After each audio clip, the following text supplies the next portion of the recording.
En général, d'une manière ou d'une autre, nous obéissons tous et pas d'exception. Nous obéissons tous à un moment donné, soit à quelqu'un ou soit à quelque chose, que cela soit signifiant ou insignifiant.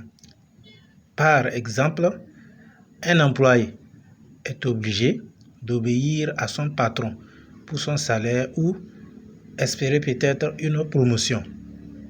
Un fils obéit à son père pour de la nourriture, de l'argent ou tout autre besoin. Lorsqu'on prend un esclave, lui, à son tour, obéit à son maître pour espérer une place ou une liberté donnée. Puis, quand on prend un croyant, lui, il obéit aux lois de sa croyance pour espérer un résultat donné. Donc, en fait, quand on parle de toutes ces situations, elles ont en commun un seul élément, à la fois le droit et le devoir à l'obéissance pour un but final donné, qui peut être matériel ou spirituel.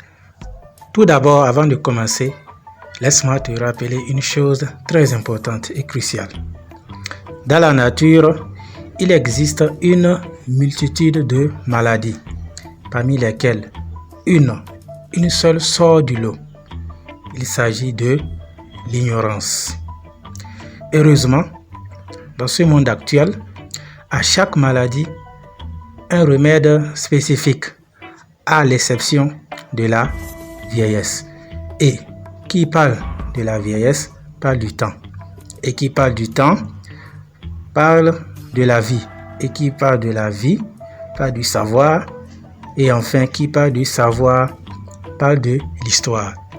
Afin, toi aussi, de faire partie de l'histoire, nous te proposons aujourd'hui un guide spécifique, dont le guide discernement, qui te permettra non seulement de connaître l'histoire, mais aussi la nuance entre le faux et le vrai, la lumière et les ténèbres.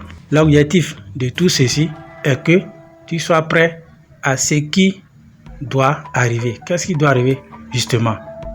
Un temps, un moment où les hommes auront la capacité de transformer la vérité en faux et le faux en vérité, autrement dit des sophistes.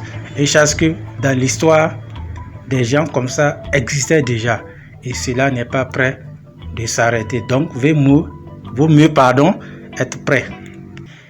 Et si cela te tente, nous te laissons le lien en description. Tu peux aller tester. Let's go. On peut continuer maintenant.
Dieu, toujours dans sa bonté, avait placé Adam et son épouse dans un jardin luxuriant, bel, beau, etc., leur accordant ainsi pleine liberté de jouir de tous ses bienfaits, à l'exception d'un seul arbre.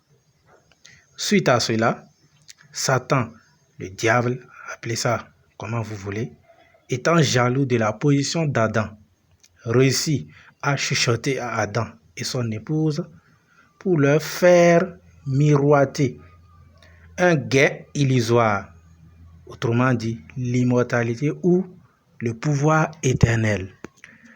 Aussi, dans un autre passage du Coran, Satan les séduit en leur faisant croire que cela les a interdit cet arbre en question, tout simplement pour éviter qu'ils deviennent des anges ou des immortels.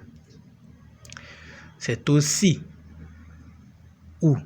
ainsi qu'Adam et son épouse cédèrent finalement et mangèrent ainsi l'arbre en question. Aussitôt, leur nudité leur apparut et ils se mirent à coudre des feuilles du jardin pour se couvrir. Autrement dit, pour la première fois, l'homme eut honte et regret. Pour leur désobéissance, Dieu les expulsa du paradis, avec Satan notamment. Ainsi, ici, ce n'est pas un péché originel au sens chrétien, non, pas du tout. Déjà avec l'islam, cette croyance rejette clairement l'idée que ce péché soit transmis de façon héréditaire. Mais c'est juste une preuve inaugurale. Quand on prend la terre, elle devient ainsi alors leur lieu de séjour et de jouissance pour un temps déterminé. Et qu'est-ce qui prouve que tout ceci peut ou a de sens? Il n'y a même pas de débat là-dessus. Parce que déjà, nous naissons tous et nous mourrons tous. Ça, c'est une preuve irréfutable. Donc, d'une quelconque façon, nous mourrons tous. Cette preuve suffit largement. Point.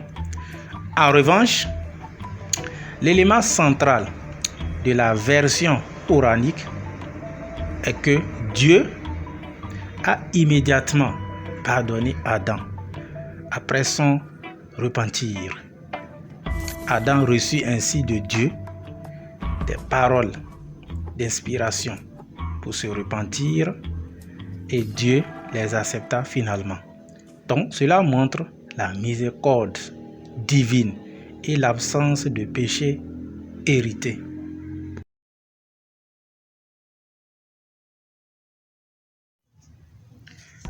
En définitive, la désobéissance d'Adam n'est pas du tout transmise à ses descendants.